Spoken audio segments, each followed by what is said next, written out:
اب غلام اسحاق خان ایوان صدر میں نہیں تھے. محترمہ بینظیر بھٹو نے سردار فاروق احمد خان لغاری کو ایوان صدر میں بٹھا دیا تھا, اور جو کہ ان کی اپنی ہی پارٹی کے ایک سینئر رہنما تھے, پارٹی کے سابق سیکرٹری جنرل تھے. لیکن 1996 میں فاروق لغاری صاحب نے بھی محترمہ بینظیر بھٹو کی حکومت کو برطرف کر دیا. اور یہ وہ سال تھا 1996 جب عمران خان صاحب کی سربراہی میں پاکستان تحریک انصاف قائم ہوئی, اور تحریک انصاف کے بارے میں کہا گیا کہ یہ ایک تیسری قوت ہے, ایک تھرڈ آپشن ہے جو پاکستان کے عوام کو مہیا کیا گیا. بینظیر بھٹو اور نواز شریف کی لڑائی جاری رہی. دونوں کی طرف سے ایک دوسرے پر الزامات کا سلسلہ چلتا رہا. نواز شریف صاحب 1997 کے جو انتخابات ہیں اس میں بڑی اکثریت لے کے دوبارہ وزیر اعظم بن گئے. محترمہ بینظیر بھٹو صاحبہ ایک دفعہ پھر جلا وطنی اختیار کرنے پر مجبور ہو گئیں, لیکن جو سیاست میں فوج کی مداخلت کا سلسلہ ہے وہ قائم رہا. اور 12 اکتوبر 1999 کو جنرل پرویز مشرف نے ایک دفعہ پھر سیاست میں مداخلت کرتے ہوئے پاکستان میں چوتھا مارشل لا نافذ کر دیا. نواز شریف صاحب گرفتار ہو گئے. تو 2006 میں لندن میں نواز شریف اور بینظیر بھٹو صاحبہ کے درمیان ایک چارٹر آف ڈیموکریسی پہ دستخط ہوئے. دونوں رہنماؤں جو ہیں انہوں نے یہ فیصلہ کیا کہ ہم آئندہ ایک دوسرے کے خلاف سازش نہیں کریں گے. انہوں نے چارٹر آف ڈیموکریسی پہ دستخط تو کر دیے, لیکن سازشوں کا سلسلہ جاری رہا.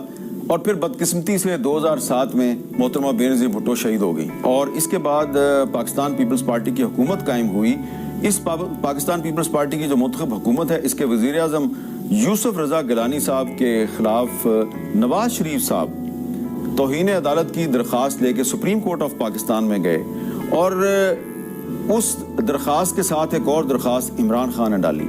نواز شریف اور عمران خان نے الائنس کیا ایک منتخب وزیر اعظم کے خلاف, اور اس منتخب ناظرین, سیاسی لوگ رونا روتے ہیں کہ افواج پاکستان سیاست میں مداخلت کرتی ہے. سچ تو یہ ہے کہ جب جس کو بھی موقع ملا اس نے ہاتھ ٹکا کے صاف کیے. قائد اعظم کی وفات کے بعد فوج کو آنے کی دعوت سیاستدانوں نے خود دی. آپس میں جھگڑے, حالات بے قابو ہوئے. فوج کو مجبوراً سیاست میں کودنے کا پہلا موقع جنرل یحییٰ کو ملا. جب سیاستدانوں نے اپنے مفادات دیکھے, اس فوجی مداخلت کو سر آنکھوں پر رکھا. اس کے بعد سیاست دان آج تک بلکہ پوری قوم بھگت رہی ہے. بھٹو کے ساتھ اس کی پارٹی کے ساتھ کیا ہوا؟ ملک دو ٹکڑے ہو گیا, پھر فوج آ گئی. فوج کے جنرل ضیاء کے ساتھ کیا ہوا؟ سوال تو یہ ہے کہ فوج نے بھی سبق نہیں سیکھا. لیکن میں سمجھتا ہوں کہ فوج حالات کے ہاتھوں مجبور ہو کر سیاست میں آتی ہے. پھر شروع ہوتا ہے بے نظیر اور نواز شریف کا 90s کا دور. دونوں پارٹیوں نے ایک دوسرے کے خلاف سازشیں کرنے, حکومتیں گرانے, بندے توڑنے, بندے خریدنے. اس کام میں نون لیگ سہر فہرست رہی. غلیظ سیاست, دوسروں پر کیچڑ اچھالنا, کردار کشی کرنا, بے نظیر کی کردار کشی, کریکٹر اسیسینیشن, پرسنل اٹیک. صرف بے نظیر ہی وہ شخصیت نہیں جو اس کا شکار ہوئی, بلکہ عمران خان بھی اس کا شکار ہوئے. اور یہ سب کس نے کیا؟ نون لیگ اس کا سرچشمہ ہے. پھر جنرل مشرف کا دور آیا. دونوں پارٹیوں کو کوئی راستہ نظر نہ آیا اور مجبور ہو کر چارٹر آف ڈیموکریسی سائن کیا کہ اب ہم